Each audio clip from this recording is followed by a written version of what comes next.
the workplace.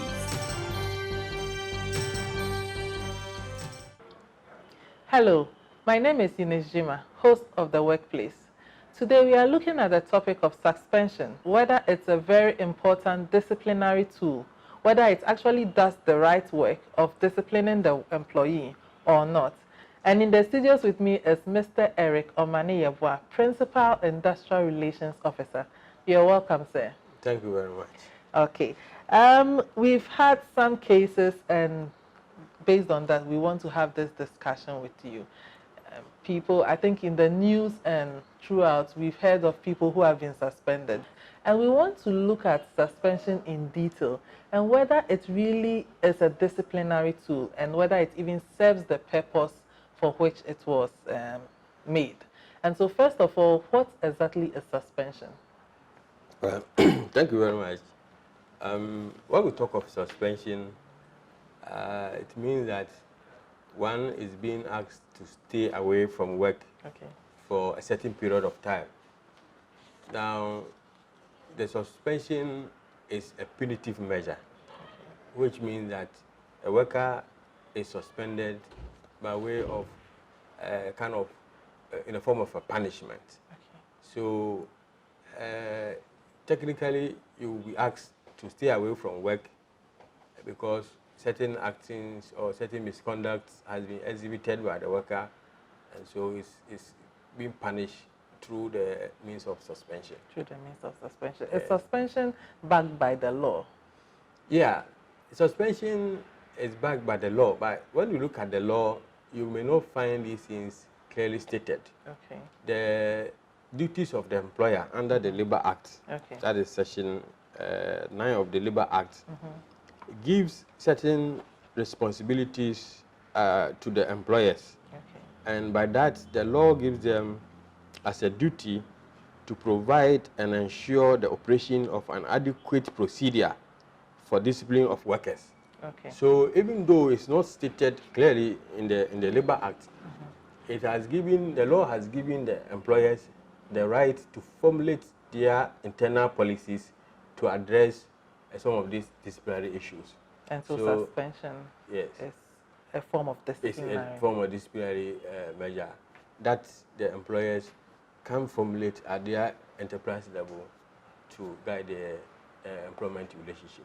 Okay, so when it comes to suspension, let's say I'm an employee, I have done something wrong for which my employers believe that I should be suspended for a certain period of time to discipline me, and then when I return, I am expected to do better. What then is the process that the employer must go through before the suspension comes on? Yeah, many a times people people confuse the words interdiction and suspension. Now, we are seeing suspension as punishment. And so it means that the employer's guilt has been established before the suspension comes. But the law requires that before one is punished, there has to be a form of disciplinary action. For instance, if there's a perceived misconduct on the part of the worker, the first thing is to give a query to the worker as to why the misconduct. Then the worker will respond in the form of writing or verbal. Then, if the response is satisfactory, the matter may end there. If it is not, and a call for further investigations, then the law requires that the affected employee is interdicted. Now, the word interdiction means that we're going to do investigations as to the alleged misconduct. So you'll be made to step aside. And if you look at the law, the regulation 33 of regulation 33 states that regulation 33 of LI 1833. It addresses the interdiction. What it says is that one can be asked to stay away for investigation for a period of not more than 6 months. And during that period, the worker is entitled to 50% of his salary. Now, when the investigations are conducted, and it can be done within a day, a week or so, but some cases travel to court and the police. That's why the law has given a maximum of 6 months. Now, if at the end of the investigation it is established that the worker misconducted him or herself, then as one of the punishments, one can be suspended with or without pay, or one can be terminated or dismissed. So before you suspend someone, then it means that there has been established kind of misconduct against the individual. So what you are saying is that the period when you are waiting for them to investigate is not a suspension. It's not a suspension because at that time the guilt has not been established.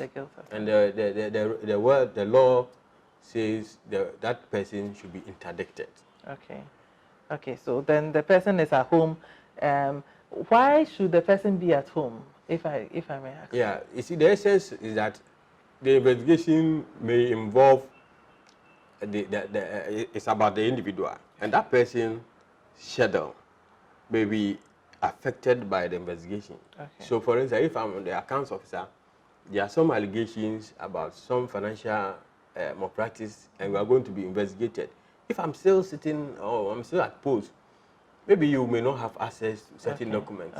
So we say that stay away and let's have an independent view of the matter, and subject to the outcome of it, we will take disciplinary actions against it. So then one of the disciplinary actions after these investigations is suspension. It's suspension. And then you said suspension can be with or without pay. Yes. What will constitute suspension with pay and then suspension without pay? Okay, so what it is that depending on the outcome of the investigation, if it is established that by my conduct, I have caused some financial loss to the company, or a very serious misconduct, which in the interest of the company deserve a kind of punishment, it is their discretion to either suspend me with pay or not. But in all this, you must state the period for which the suspension is going to cover. So it's actually the discretion of the company, and it's also guided by the offense that is committed. Now, when we look at, you stated that it should be within a certain period of time. I have seen or I've heard some people, they came on suspension and they will be at home, then all of a sudden, it's as though they have been terminated. Nothing happens, nothing goes on, and then that's the end. Is it that the company just forgot about them? Well, I think that it's just the usage of the word. They use the words suspension and interdiction interchangeably without having recourse to the implications. Now, if it is the case that we want to do investigations, then of course you should be guided by timelines. But some people have taken advantage of, I think it's their misunderstanding of the law to suspend workers without weighing the consequence. So they will just ask you to go on suspension, one, without stating when to resume, or two, even telling you whether you will be paid or not. And then during that period, there may not be any investigations at all. But the way the law is crafted, before you suspend someone, we must establish that there are cause for that. So when it happens like that, I mean, you throw the worker in a state of darkness because you don't know your fate until maybe there's an approach to management or a third party's involvement to see the way forward. That's quite interesting. Now, with the issue of salary, suspension with or without salary, again, suspension with salary, I really find it very strange or difficult to understand. Why you would want someone to go home on suspension and still pay the person? It's more like a paid vacation to go and enjoy yourself. How is that a disciplinary tool? Well, they may not be the money at stake, but on record, it also means that a certain punitive disciplinary action has been taken against you. Okay. And if you are a serious worker who want to build your career, you wouldn't want to have such records on your file. So it is, as I said, the discretion of the companies to decide.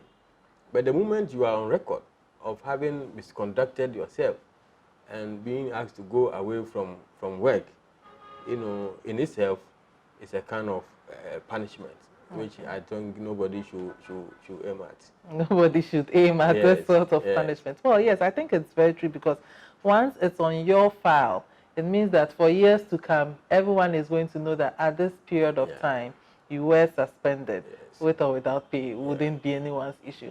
But then, what will constitute, or what kind of problems would constitute? You mentioned earlier that if it's a financial issue, you might go on suspension without pay. But what other issues would constitute suspension with pay? Well, I mean, it is actually not a clear way to say, because some of these things, the law hasn't given, a direct provision as to how it should be handled. But it depends on the seriousness of the misconduct and the discretion of the company, to exercise. So that is what I can say about that. Okay, so a worker goes on suspension, let's say 2 months or a month, and comes back. What happens after the suspension period has come to an end? Ideally, if the worker is suspended, in this case, we assume that there was a just cause, a reasonable cause for that, and the worker resumes. Mostly, if the employer is somehow convinced, the worker may be restored to his or her position, and then work continues without any difficulty. But sometimes they are made to be transferred to a different schedule. If it is the intention of the employer to curtail or to avoid, repetition of that particular incident, they reserve the right. But it is also a moment of reflection for you as an employee to see whether or not those acts which led to the suspension will not happen again. I mean, if it is, sometimes it may not be deliberate, but either through your action or inaction, you may land up in such a situation. Okay. So we have clearly established the difference between interdiction and suspension, and what would happen if, in case you are suspended.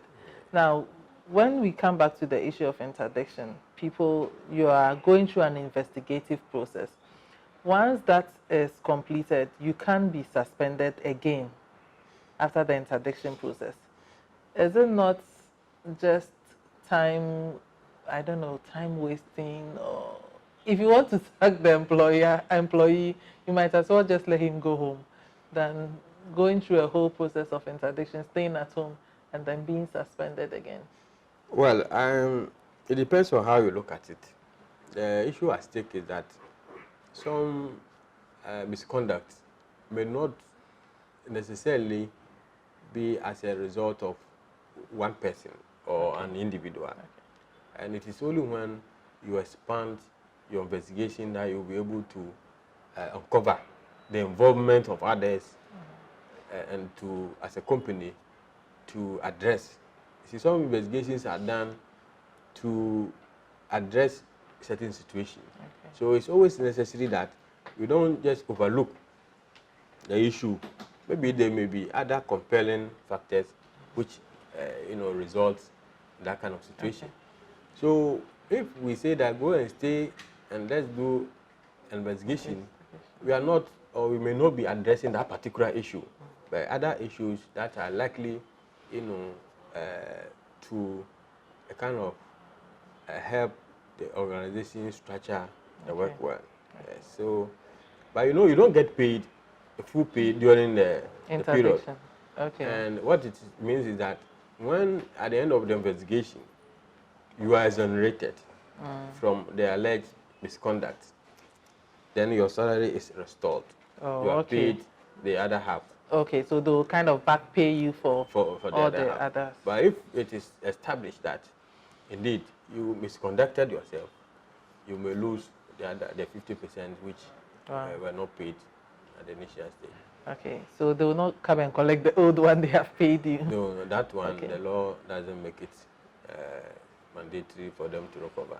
Okay, so in the case where someone has been, let's say, has gone through, then in the case where someone is going through interdiction, and then, let me say, no one ever gets back to him. He goes back to the company, no one is saying anything, because in most employees' mind, they assume that they are being suspended. Or in the case where an employer just wakes up and says that I have suspended you, go home, and the employee doesn't even have any formal letter to know what to do, when to go back, what next to do. What can the employee do? Well, there are some challenges actually on the part of employees as well as the employers on the application of the labor laws. Some employees don't know their rights under the law. Likewise, some employers. But the rights of both the worker and the employees, the employers are clearly stated in the Labor Act. Mostly, we encourage that at the enterprise level, the issues will be taken up and resolved by themselves. So, for instance, if we've been interdicted without stating the period, you as a worker can initiate the process by writing back to find out how or when they intend to let you come back to your job, by way of doing within yourself at that stage. If you do that, and then maybe you send a reminders and they are still not responding to that, there is a body, National Labour Commission, that resolve labor disputes. And once you haven't been communicated to as to when, whether it means your termination or otherwise, if you bring the institution you file a case against them, the matter will be investigated, and it may bring finality to that. Wow. I believe we've learned a lot, and I want to thank you, Mr. Eric Omane-Yeboah, for coming to us and teaching us a lot for us to understand. I actually thought everything was suspension, and now we actually know the difference between the interdiction period and suspension itself, and what to do when, let's say, the company forgets about you, which actually they never do forget about you. Yeah. So thank you very much, sir, and we hope to have you on the show again for other discussions. You're welcome. This has been The Workplace with me, your host, Eunice Gyimah. Thank you.